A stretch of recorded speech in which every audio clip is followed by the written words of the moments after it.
மூத்த பத்திரிகையாளர் தராசு திரு ஷியாம் அவர்கள் நம்முடைய இணைந்திருக்கிறார். வணக்கம் சொல்லி பயணிப்போம். சார் வணக்கம். வணக்கம். எப்படி இருக்கீங்க செந்தில்? நல்லா இருக்கேன் சார். எப்படி இருக்கீங்க? நம்ம தமிழ்நாடை பொறுத்தவரை சார், ஸ்டேட் பாலிடிக்ஸ்ல அதிமுகக்குள்ள ஒரு பெரிய குழப்பத்தை பார்க்க முடிகிறது. குறிப்பாக ஆட்சி மாற்றம் ஏற்படுத்தும் அதிமுகவின் தலைமை டிடி தினகரன் கைகளில் போகணும்னு அண்ணாமலை டிசைட் பண்றாரு.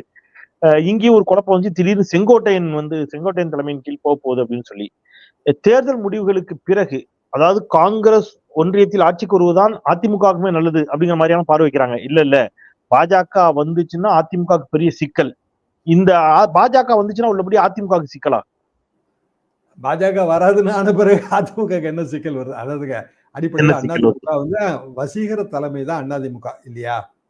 எம்ஜிஆர், ஜெயலலிதா கூட எம்ஜிஆர் லிகசியில வந்ததுனாலதான். வெறுமனே அவங்க சினிமா நட்சத்திரமா மட்டும் வந்திருந்தாங்கன்னா பெருசா பண்ணிருக்க முடியாது. எம்ஜிஆர் காலத்திலேயே அவங்கள கட்சிக்குள்ள கொண்டு வந்து அவங்களுக்கு பதவிகள் கொடுத்து ராஜ்யசபா எம்பி ஆக்கி அப்படியெல்லாம் அவர் அவங்கள டெவலப் பண்ணாரு பாலிடிக்ஸ்ல. அப்பவுமே ஜெயலலிதா தலைமைக்கு சவாலா திருநாவுக்கரசு இருந்தாரு. அப்போ எடப்பாடி பழனிசாமிக்கு சவால் விடுகிற திருநாவுக்கரசு மாதிரி செங்கோட்டையன் விட முடியுமா? முடியாது. என்ன காரணம்? இவரும் எம்ஜிஆர் இல்ல, அவரும் திருநாவுக்கரசு இல்ல. அவரும் திருநாவுக்கரசு இல்ல. கம்யூனிட்டி வைஸ் ரெண்டு பேரும் ஒரே கம்யூனிட்டி ஆயிடுறாங்க. அப்போ ஓபிஎஸ் அப்படி திருநாவுக்கரசு ஆக முடியுமா? அதுவும் முடியாது. டிடிவி தனி கட்சிங்க. அவரு அதிமுகவுக்குள்ள இணையவே மாட்டாரு. கூட்டணிக்கு வேணா தயாரா இருக்கலாம், அது நமக்கு தெரியாது. ஏன்னா அது பலமுறை அவர் திருப்பி சொல்றாரு. அப்போ எடப்பாடி பழனிசாமிக்கு என்ன லாபம்னா, தேர் இஸ் நோ ஆல்டர்னேட்டிவ். என்ன நஷ்டம் அப்படின்னா, குறைஞ்சது ஒரு 1-2 சீட்டா ஜெயிக்கணும், ஒரு 25% ஓட்டு வாங்கணும். அதுக்கான வாய்ப்பு இருக்கா? அது நமக்கு உண்மையிலே தெரியல. என்னன்னா 33 தொகுதிகள் நிக்கிறாங்க. 5% ஓட்டுங்க. 2019 ஆட்சி இருந்துச்சு. ஆனா நின்ன தொகுதின்னு பாத்தீங்கன்னா ரொம்ப கம்மி, 20+. அவங்க கான்சன்ட்ரேட் பண்ணது எதுன்னா 22 தொகுதியில் நடந்த சட்டமன்ற இடைத்தேர்தல தான். ஏன்னா ஆட்சிக்கு அப்ப மெஜாரிட்டி இல்ல, குறைஞ்ச 10 தொகுதியா ஜெயிக்கணும்னு நினைச்சாங்க. அப்ப அதைத்தான் அவங்க கான்சன்ட்ரேட் பண்ணாங்க. இந்த முறை அப்படியான கம்பல்ஷன் எதுவுமே இல்ல. விக்கிரவாண்டி கூட ஏதோ வந்துரும்னாங்க. இது வரைக்கும் பேச்சு மூச்சை காணோம். 6ஆம் கட்ட தேர்தலும் வரப்போகுது. இங்க இந்த தடவை நமக்கு சட்டமன்ற இடைத்தேர்தல எக்ஸப்ட் விளவங்கோடு வேற எதுவுமே இல்ல. விளவங்கோடு ஒரு எஃபெக்டே கொடுக்கல. அதை பத்தி பேச்சே இல்ல, யாருமே பேசல.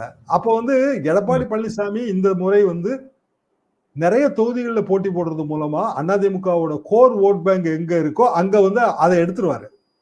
உதாரணமா கொங்கு பண்ணலாம், அது கோர் ஓட் பேங்க் இருக்கிற ஏரியா. கேண்டிடேட் போட தான் எடுக்க முடியும், கூட்டணி கட்சிக்கு விட்டு கொடுத்தா எடுக்க முடியாது. அந்த இடத்துல அவர் கூட்டணி கட்சிக்கு விட்டு கொடுக்கல. மைனஸ் பாயிண்ட் என்னன்னா, கேண்டிடேட் கட்சிக்காரனோட லாஸ்ட் மைல் கனெக்டிவிட்டி இல்ல. இந்த இடம் சிக்கல். ஆனா 33 தொகுதியில போட்டி போடுறதுனால 25% வந்துருவாரு அப்படின்னு எனக்கு தோணுது. சரி, பிஜேபி 2வது இடத்துக்கு வருமா அப்படின்னா வராது. பிஜேபி கூட்டணியில வெற்றி வாய்ப்பு உள்ளவங்கன்னு பார்த்தா டஃப் கேண்டிடேட் இருக்காங்க, அதை இல்லன்னு நம்ம சொல்ல முடியாது. ஆனா அவங்க கடைசி நேரத்துல அப்படி அதை ஜம்ப் பண்ணி இருக்க முடியுமாங்கிறதுலாம் ரொம்ப சந்தேகமா இருக்கு. அத வெற்றி கோட்டை தொடர்றதுக்கு கடைசியில ஒரு தம் கட்டி ஓடணும்ல. அந்த ஓட்டம் கொஞ்சம் பலவீனமா இருந்த மாதிரி தான் எல்லாருமே சொல்றாங்க. அந்த இடம் பலவீனம் தான். பிஜேபி அதிமுக கூட்டணி இருந்திருந்தா கொஞ்சம் வேற மாதிரி இருந்திருக்கும். இன்னொரு பக்கம் திரு சீமான் சமீபத்துல சொன்ன ஒரு வார்த்தை, விஜய கடுமையாக எதிர்த்த சீமான் இப்போ விஜய் வரட்டும், நானும் என் தம்பி சேரக்கூடாதுன்னு எல்லாரும் சதி பண்றீங்களாங்கிற அளவுக்கு கேட்க ஆரம்பிச்சாரு. மாநாட்டுக்கு கூப்பிட்டா போவேங்கிறாரு. விஜயோடு இணைவதற்கு கிட்டத்தட்ட தயாராகிறார். கூட்டணி மாதிரியான ஒன்றுக்கு சீமான் தயாராகி விட்டார் அப்படிங்கிற மாதிரியான ஒரு எண்ணம் அவருடைய பேச்சிலிருந்து நமக்கு வெளிப்படுகிறது.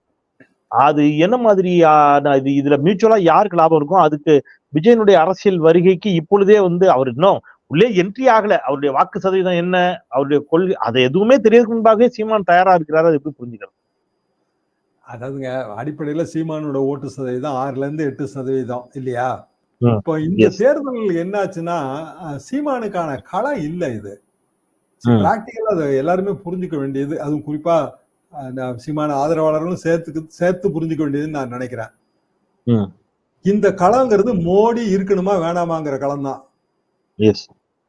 திமுக ஆளுங்கட்சி தான், ஆனாலும் இது திரு ஸ்டாலின் அவர்களுக்கான களம் இல்ல.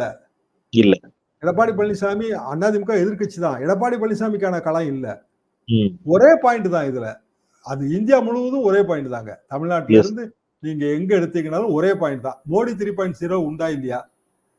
ஆக்சுவலா வந்துங்க நம்ம கிட்டே யாராவது கருத்து கேட்கறாங்கல்ல, ஃப்ரெண்ட்ஸ், ரிலேட்டிவ்ஸ், மோடி திருப்பி வந்துருவாரா? கேள்வியே இல்லையே. அப்ப மோடிக்கான களத்துல வந்து மத்தவங்க என்ன பெரிய ஓட்டு சதவீதம் வாங்கிட முடியும்? அப்ப சீமான் எவ்வளவு ஓட்டு சதவீதம் வாங்குவாரு இந்த தேர்தல்ல? 10க்கு மேல வாங்கினா தான் அவருக்கு வந்து அது கௌரவம். கடைசியாவே 6-7 வரைக்கும் வந்துட்டாரு. அவ்வளவுதான் வரும். அதுக்கு மேல வர்றதுக்கான பெரிய வாய்ப்பு இருக்கிற மாதிரி எனக்கு தெரியல. ஏன்னா நான் ஊர்கள்ல கேட்கும்போது போன முறை சீமானுக்கு போட்டவர்கள் கூட போன முறை வந்துங்க மோடி அப்படியான ஒரு மோடி சென்ட்ரிக்கா 2019 களம் அப்படி இல்ல. 14 to 19 மோடி ஆட்சி, அது வளர்ச்சி ஆட்சி, பெரிய அளவுக்கு வளர்ந்துருக்கு. அப்புறம் வந்து பாகிஸ்தானை வந்து சர்ஜிக்கல் ஸ்ட்ரைக்கு, இவங்க வந்து புல்வாமால தாக்குதல், ஒரு மஸ்குலர் டெமோக்ரசி, ஒரு முரட்டுத்தனமான தேசியவாதத்துல ஓடிச்சது. இப்போ டோட்டலாவே வந்து மோடி ஆட்சியோட நிறைகுறைகள், அப்புறம் இன்னும் சொல்ல போனால் மோடி அவர்கள் அவர் தனக்கு தானே வந்து தன் பேச்சு மூலமாகவே வைத்துக் கொள்கிற பல்வேறு வகையான ஆப்புகள் இதுதானே. இன்டர்நெட் உலகத்துல ஆப் தானங்க முக்கியம். ஆமா ஆப் தான் முக்கியம். ஆப்பாலதான் அவருக்கு பல பிரச்சனை. மோடி சென்ட்ரிக்கா மாறிடுச்சுங்க இது. அப்படி வரும்போது இவங்களுக்குலாம் அதுல பெரிய வேலை இல்ல, பெரிய ரோல் இல்ல. அப்ப வந்து நீங்க விஜய்னு ஒருத்தருங்க, அவர் புதுசா வராரு, நீங்க சொன்ன மாதிரி அன்டெஸ்டட், அதெல்லாம் நமக்கு அதெல்லாம் ஓகே தான். ஆனா அப்பவுமே விஜய்க்கு என்ன பெரிய வாய்ப்பு இருக்குன்னு நினைக்கிறீங்க? ஏன்னா அவர் கட்சியெல்லாம் ஆரம்பிச்சு இனிமேல் வந்து அந்த களத்தை எல்லாம் தயார் பண்ணி 2026 இந்த தேர்தல் முடிஞ்சு மத்திய மந்திரி சபை, புதிய மந்திரி சபை எல்லாம் அமைஞ்சு 2015க்குள்ள அவங்க பல வாக்குறுதிகள் கொடுத்திருக்காங்க, அதெல்லாம் நிறைவேற்றணும். அப்புறம் கண்மூடி கண் திறக்கிறதுக்குள்ள 2026 களம் வந்துடும். 2025 பிறந்தாலே தேர்தல் மாதிரிதான், அது மாதிரிதான். அதுக்குள்ள என்ன அளவுக்கான பெரிய அளவுக்கு வெளிச்சியை அவர் உண்டு பண்ண முடியும்?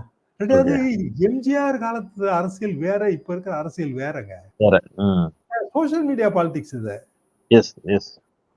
எனக்கு 2019 நான் முதல்ல யூடியூப் சேனல்ல கூப்பிட்டப்ப, யூடியூப் சேனலா இதுல போய் நம்ம பேசவான்னு தான் நான் உண்மையிலே யோசிச்சேன். ஏன்னா சேட்டலைட் மீடியா தான் வந்து பெரிய டாப் மோஸ்ட் இல்லையா? நீங்களே சேட்டலைட் மீடியால இருந்து வந்தது. இன்னைக்கு எல்லாமே தலைகீழா மாறி போச்சு. எவ்வளவு தலைகீழாங்க, அகில இந்தியாவிலையும், தமிழ்நாட்டுல மட்டும் இல்லையா, எல்லா இடத்துலயும். அப்போ இன்னும் ஒரு வருஷத்துல இன்னும் இந்த மீடியா ஷார்ப் ஆகும். அப்ப விஜய் திரைப்பட நடிகர், அவருக்கு என்ன கொள்கை வைத்திருக்கிறார், அப்புறம் வந்து இடஒதுக்கீட்டு என்ன கொள்கை, ஒவ்வொன்றையும் கேட்பாங்க. அதுக்கெல்லாம் அவர் ஆன்சர் பண்ணணும். சுண்ணாம்பாயிருங்க பெரிய பெரிய பழுத்த அரசியல்வாதிகளே, மோடி மாதிரியான பெரிய அரசியல்வாதிகளே அதுல வந்து கோட்டை விடுறது தானே நம்ம பாக்குறோம். ரஜினிகாந்தே சொன்னாரு, எனக்கு தலையை சுத்திடுச்சு அப்படின்னாரு. சுத்தங்க, ஒரு தடவை இல்ல, பல முறை சுத்தம். இல்லன்னா ஒரு ஜெகநாதர் பொக்கிஷத்தை சாவி எடுத்துட்டு போயிட்டாங்க தமிழ்நாட்டுக்கு சொல்லுவாங்க. அந்த மாதிரிதான். இன்னும் அவர் என்ன சொல்றாரு, ராமருக்கு நாங்க விழா எடுக்கிறோம், நீங்க என்ன ஜெகநாதருக்கு விழா எடுத்துட்டீங்கன்னு ஒரிசால போய் சொல்றாரு. ஆமா, ராமருக்கு விழா நடக்கும் போது அதை திசை திருப்புவதற்காக நவீன் ஜெகநாதருக்கு விழா எடுத்தார். அதாவது இதுவரைக்கும் இந்து முஸ்லீம் சண்டை எழுத்து விட்டாரு, அப்புறம் வந்து வட இந்தியா தென்னிந்தியா சண்டை எழுத்து விட்டாரு, இப்ப சாமிக்குமே சண்டை எழுத்து விடுறாரு, ஜெகநாதருக்கும் சண்டை எடுத்து விடுறாரு. ஓகே, ராமா ஜெகநாதா அப்படின்னு நீங்க ஒரிசால போய் காட்டீங்கன்னா கண்ணை மூடிட்டு ஜெகநாதான்னு சொல்லிடுவாங்க, ஜெகநாதன். ஆமா ஆமா, நம்ம ஊர்ல வந்து ராமராஜ் சொல்ல மாட்டானா, நம்ம சொல்ல மாட்டோம் பக்கம் போயிருவோம்ல. அதே தானே வெஸ்ட் பெங்கால்ல ராமரா காளியான்னு கேட்டு பாருங்க, அவன் காளி பக்கம் போயிருவாங்க. கேரளால போய் ஐயப்பரா ராமரானா ஐயப்பர் பக்கம் போயிடுவாங்க, பக்காவா போயிருவாங்க. ஆமா ஆமா, நமக்கு முருகரா ராமரானா முருகர் தானே. கண்டிப்பா, அதுல என்ன மாற்று கருத்து? அவங்களுக்கான இஷ்ட தெய்வம்னு ஒண்ணு இருக்குல்ல. ஆமா ஆமா, எஸ். அப்ப ஏன் அது என்ன அவ்வளவு தூரம் ஒரு 2001 சீஃப் மினிஸ்டர் ஆனாரு, இன்னைக்கு தேதிக்கு 23 வருஷம் சர்வீஸுங்க. 23 சர்வீஸ்ல 10 வருஷம் வந்து பாரத பிரதமர், 13 வருஷம் தானுங்க சீஃப் மினிஸ்டர், 10 வருஷம் நேஷனல் வந்து பாரத பிரதமர். அப்ப அவருக்கு தெரியாதா? ஏன்னா அந்த இடத்துல வந்து குழம்பிடுவாங்கன்ற பெரிய பழுத்த அரசியல்வாதிகள் குழப்பமாயிருவாங்க. அப்போ விஜய் எல்லாம் என்னங்க பண்ணுவாரு? சேர்ந்தாலும் அது ஒன்றும் பெரிய எஃபெக்ட் ஒன்றும் இருக்காது அப்படிங்கிறீங்க. தேர்தல் முடிவுகள் என்னவாக வரப்போகுது அப்படின்னு பார்ப்போம். நிறைவா ஒரே ஒரு கேள்வி சார். செல்வ பெருந்தகை சமீபத்துல சொன்ன ஒரு கருத்து, காமராஜர் ஆட்சி அமைப்போன்னு உடனே திமுகவுக்குள்ளேயும் ஒரு சலசலப்பு எழும்பியது. பரஸ்பரம் இரண்டு பக்கத்திலிருந்தும் வந்த மாற்று கருத்துக்கள். இன்னொரு பக்கம் திரு ஐயா EVKS இளங்கோவன் அவர்கள், அவர் நான் இன்றைய முதலமைச்சர் ஸ்டாலின் அவர்களுடைய ஆட்சியை நான் காமராஜர் ஆட்சியை தான் பாக்குறேன் அப்படிங்கிறாரு. எல்லாருக்குமே அவங்க கட்சி ஆட்சி கொண்டு வரணும் அப்படிங்கிறத சொல்றதுக்கு உரிமை இருக்குது. ஆனால் கூட்டணி இருக்கும்போது அது வேற மாதிரியான சிக்கல்களையும் ஏற்படுத்துகிறது. திரு செல்வ பெருந்தகை அவருடைய கருத்தை நீங்க எப்படி பாக்குறீங்க? இது அண்ணாமலையோட மரண பாதைங்க. ஓகே, நீங்க யோசிச்சு பாருங்க. நான் ஆரம்பத்துல சொன்னேன், பிஜேபி அதிமுக காம்பினேஷன் நீடிச்சிருந்தா களம் வேற மாதிரி இருந்திருக்கும். யாரு அது முதல்ல அந்த மரண பாதையை போட்டது? அண்ணாமலை. என்டிஏ கூட்டம் வரைக்கும் எடப்பாடி பழனிசாமி போனார்ல, பிரதமருக்கு வலது பக்கம் உட்கார்ந்து இருந்தார்ல. அப்புறம் இவரா பல வகையில அதை ஒழிச்சு கட்டினாரு. அண்ணாவை பத்தி பேசினது, அப்புறம் பெரியாரை பத்தி பேசினது, 2026 ஆட்சி அமைப்போம், 25 தொகுதி,